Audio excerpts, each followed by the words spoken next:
Europe is drowning in cocaine. Ports like Rotterdam and Antwerp have become the main gateways for an unstoppable drug flood. But behind the scenes, a dangerous force is rising: the Mocro Maffia. This ruthless network of Dutch-Moroccan criminals has taken control of Europe's cocaine trade, turning shipping containers into gold and city streets into war zones. They operate like a cartel: encrypted phones, bribed officials, hitmen, and silent murders. Journalists are hunted, lawyers are shot, and even innocent family members are executed. The Mocro Maffia is not just smuggling drugs, they're building a criminal empire that reaches deep into governments, ports, and neighborhoods. As the violence spreads across Belgium, the Netherlands, and beyond, one thing is clear: this is not just a crime story, it's Europe's biggest silent war, and most people don't even know it's happening. This is the dark truth behind the cocaine crisis. Watch now before it's too late. Europe has become the biggest consumer market for cocaine in the world.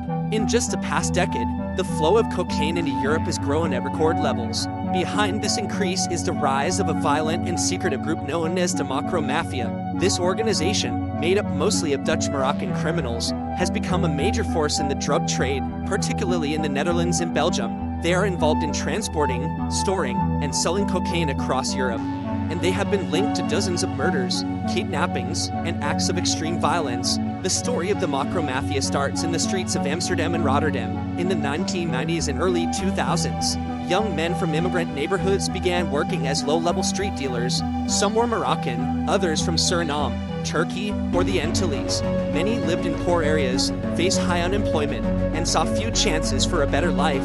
The drug trade offered fast money, luxury, and respect. Over time, some of these dealers built contacts with suppliers in South America and began importing drugs directly. These small-time street gangs evolved into international criminal networks. The name Mocro Maffia was first used by Dutch police and journalists to describe these Dutch-Moroccan drug gangs. The term became more widely known after the release of a best-selling book called Mocro Maffia in 2014. Today, the name is used to refer to a loose group of drug traffickers, not a single organization. There is no official hierarchy. Instead, there are many smaller groups and individuals who work together or compete depending on the situation.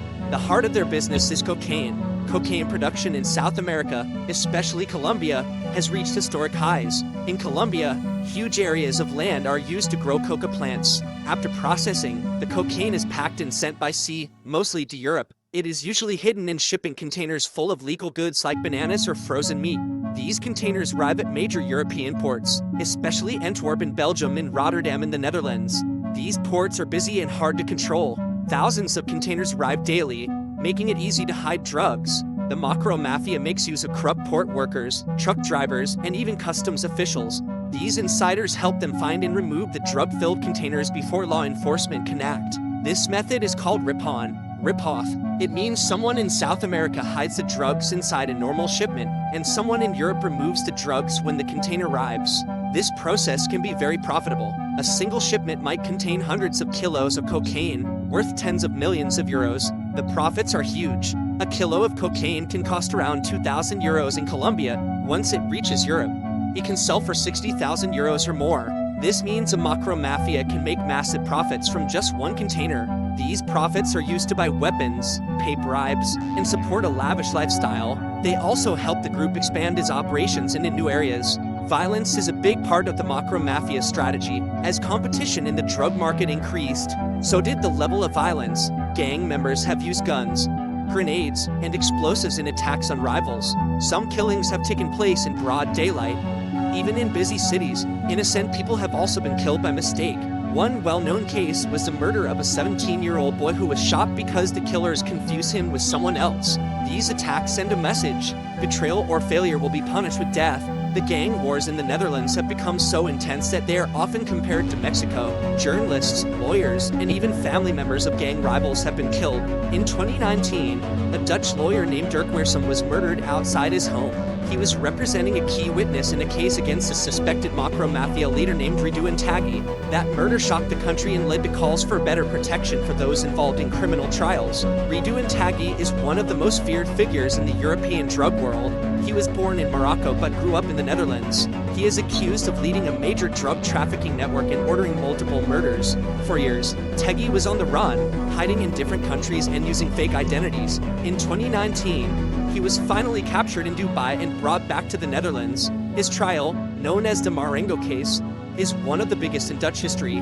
The trial has revealed how powerful and dangerous the Mocro Maffia has become. Witnesses have described how drugs are imported, money is laundered, and murders are planned. Some evidence came from encrypted phones used by gang members. These phones were once believed to be unbreakable, but European police were able to hack them. They found messages about killings, payments, and drug shipments. The use of encrypted communication has been a key tool for these gangs. It allows them to operate in secret and avoid detection. The rise of the Mocro Maffia has also changed the cocaine market in Europe. Before, much of the cocaine came through Spain or Italy. Now, Belgium and the Netherlands are the main entry points. The cities of Antwerp and Rotterdam have become the center of the European cocaine trade. With this shift, local gangs have become more powerful. The Mocro Maffia controls much of the distribution network, selling cocaine in France, Germany, Scandinavia, and Eastern Europe. The money from cocaine is used to invest in legal businesses, real estate, and luxury goods. This process is called money laundering. Criminals hide their profits by putting the money into legitimate businesses. Some buy cafes, barbershops, or clothing stores. Others invest in property or luxury cars. These assets are used to clean the dirty money and make it look legal. European authorities have tried to stop this by investigating bank accounts, monitoring real estate deals, and freezing criminal assets. But the criminals often stay one step ahead. Social media also plays a role in the rise of the Mocro Maffia. Some members post pictures of expensive cars, watches, and vacations. This lifestyle attracts young people who want to be rich and famous. Some teenagers are willing to take big risks, like working in ports to help smuggle drugs. The gangs use this interest to recruit new members. They offer money and status to those who help with their operations. But many of these young recruits end up in prison or dead. The drug war has also affected the safety of cities. In the Netherlands and Belgium, there have been bombings, shootings, and car chases linked to the cocaine trade. Some neighborhoods live in fear. Police patrol with more force, and security cameras have increased. Some cities have set up special teams to fight organized crime. These teams include police, prosecutors, customs officers, and financial experts. Their goal is to break the power of drug gangs, but progress is slow, and the gangs continue to adapt. International cooperation is key in this fight.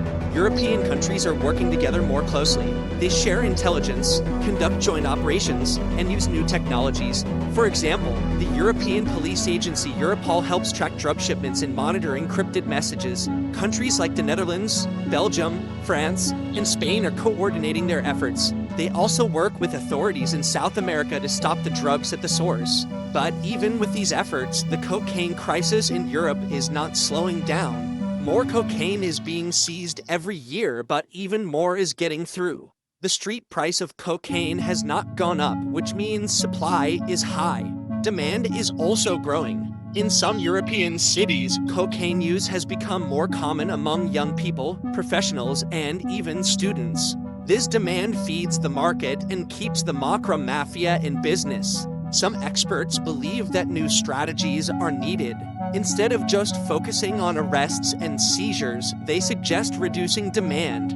This means investing in education, prevention, and treatment. Others say that more needs to be done to fight corruption. If criminals can bribe port workers and officials, the system will never be secure. Another problem is the glamour of drug money. The fast cars, designer clothes, and VIP lifestyles make the drug world seem attractive.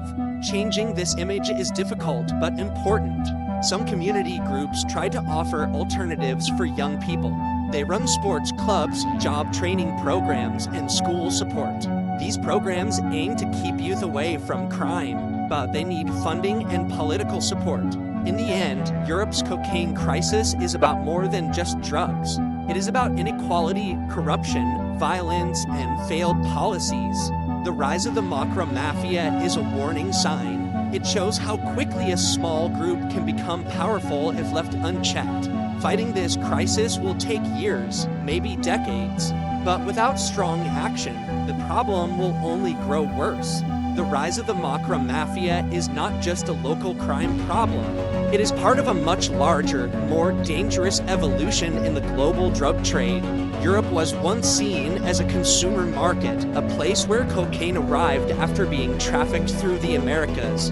But now, Europe is becoming a center of operations, a battleground for cartels, and a new front line in a war that most people never see.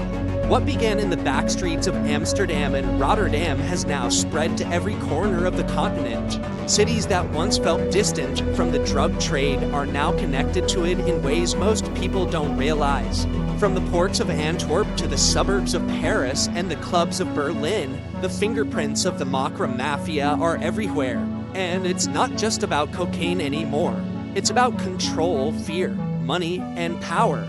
This group has changed the rules of organized crime in Europe.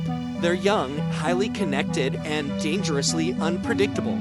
They don't follow the old-school mafia codes. They're modern, fast, and digitally savvy. They operate with encrypted phones, burner SIM cards, and real-time intelligence.